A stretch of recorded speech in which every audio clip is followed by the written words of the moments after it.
Good morning, everyone. Happy Wednesday morning to you. Welcome back to Morning Musings. Are you healthy? Are you following the protocol? Are you continuing instant in prayer? Are you remaining steadfast? Are you trusting in the Lord? We continue to hear really positive things. We continue to hear some negative things. It's just to say the least, it's uncertain times. And by the way, several of you have asked me about my series, No Matter What Happens, on the book of Philippians. That series examines Paul in prison and how Paul, in the midst of horrific circumstances, in the midst of unjustness, it's incredible to think about. And by the way, there's a lot of debate as to whether or not Paul was actually in prison. He was certainly under the Praetorian Guard. My good friend Gerald Davis set me straight on that the other day and gave me a reminder of when Philippians might have been written. But all of that aside, the point of it is, Paul was still unjustly accused. He had been unjustly beaten when he was at Philippi.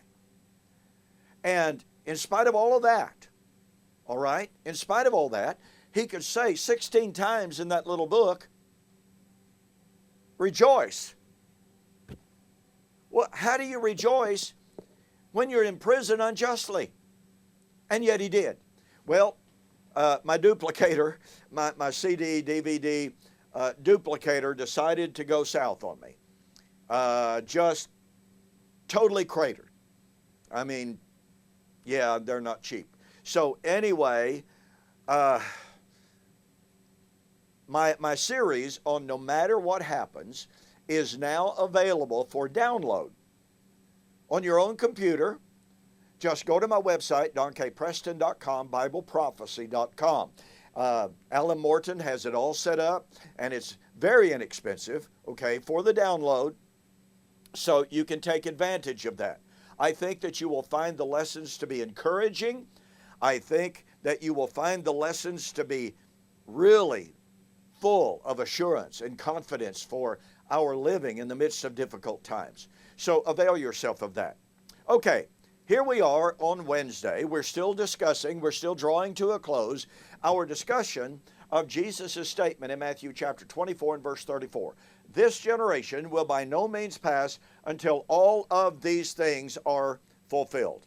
I've shared with you the desperation of those who try to escape the power, the force, and the meaning of the term this generation. Well, yesterday we looked at Revelation and the 144,000.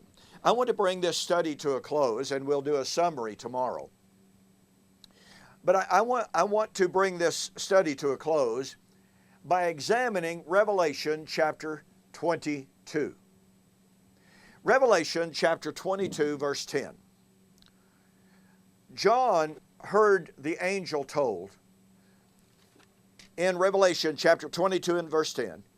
The angel actually said to him, "Do not seal the vision of the prophecy of this book, for the time is at hand." Now, to catch the full power of this, we go back to Daniel chapter 12. Daniel saw the vision of the time of the end. He saw the vision of the great tribulation. He saw the vision of the resurrection. He saw the vision of the end of the age and the righteous shining forth in the kingdom. He saw one angel, Daniel did, ask another, "When shall these things be? When shall all of these things be fulfilled?" And the other angel answered and said, "It shall be for a time, times, and a half time, and when the power of the holy people has been completely shattered, all of these things shall be fulfilled." Now, first of all, take note of the following. That means the great tribulation, the resurrection, the end of the age would take place at the time of the destruction of the power of the holy people. What was the power of the holy people? Her covenant relationship with God. That didn't happen at the cross. It happened in AD 70.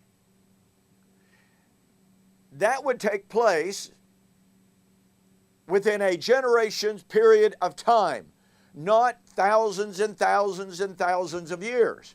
Now watch this. In Daniel chapter 12, 9 and following, Daniel said he saw, but he did not understand. And Daniel was told, seal up the vision of the book, for it shall be for many days to come. In other words, a long time off. Daniel chapter 12 and verse 13, Daniel was told, Daniel, go your way until the time of the end when you shall arise to your inheritance. Daniel was going to die before his vision was fulfilled. It was a long time off. Okay, from Daniel to the book of Revelation, we're just going to use round numbers here. From Daniel to Revelation, it was 500 years. Again, just rounding off the numbers. Daniel was told, seal the book, the time is not at hand. It's far off. Well, we come to the book of Revelation, which is a reiteration of the visions of Daniel. You know, G.K. Beale, in his New Testament commentary on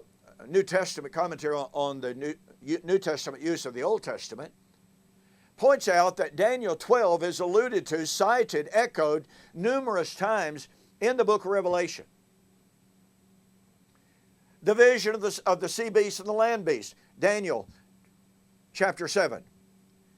The vision of the two angels and the time of the end, Revelation chapter 10, 6 and 7. The vision of the destruction of Jerusalem and the reception of the kingdom, Daniel 7, Daniel 12. The vision of the resurrection, Daniel chapter 12, verse 2, Revelation chapter 20. On and on we could go.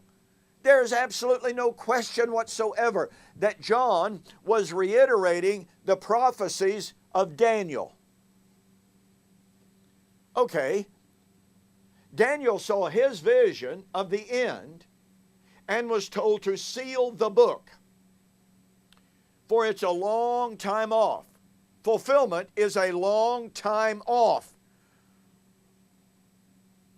John saw the visions of Daniel repeated and was told, do not seal the vision of the book, because the time, now interesting and significantly, he was told the appointed time, ho kairos. Daniel foretold the appointed time, the designated time of the end. John sees Daniel's vision of the time of the end, but John is told, do not seal the book, because the time, the appointed time, is at hand. It's literally, the appointed time is. In other words, this is the time. Okay, now watch this. Daniel, don't seal the book, because it will not be fulfilled for a long time. It was 500 years from Daniel to John. Obviously, that's a long time. John saw the visions of Daniel and was told, do not seal the book, because the time is. Oh, but wait a minute. It's been 2,000 years since John was told, do not seal the book, because the appointed time is. In other words, it's here. And we're supposed to believe that kind of nonsense? And my apologies, you know, I used to believe that. And I know that many sincere and wonderful believers believe that.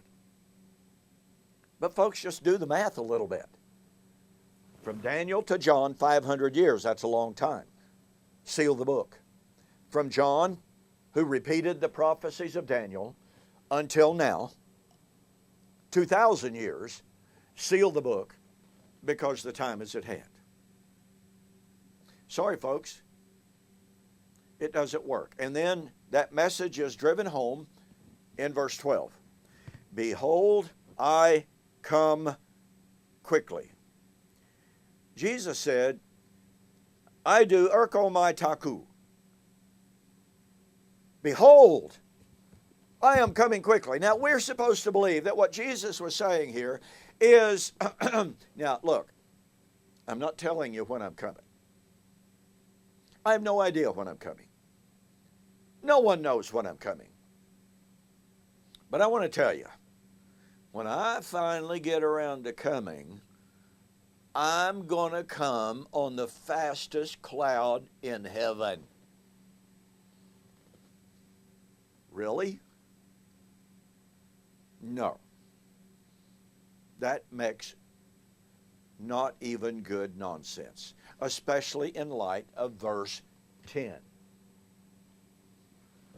And thus we must put Jesus' statement, this generation will by no means pass away, within the context of what John was told in Revelation.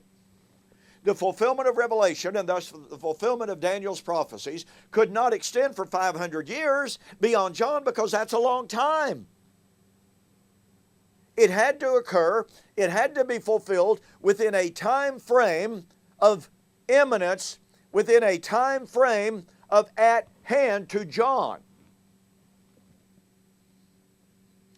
And I said I'd finish this today, but I'll do one more tomorrow by looking even closer at Revelation chapter 22 and verse 12. All right? So, sorry about that. I will see you on the flip side.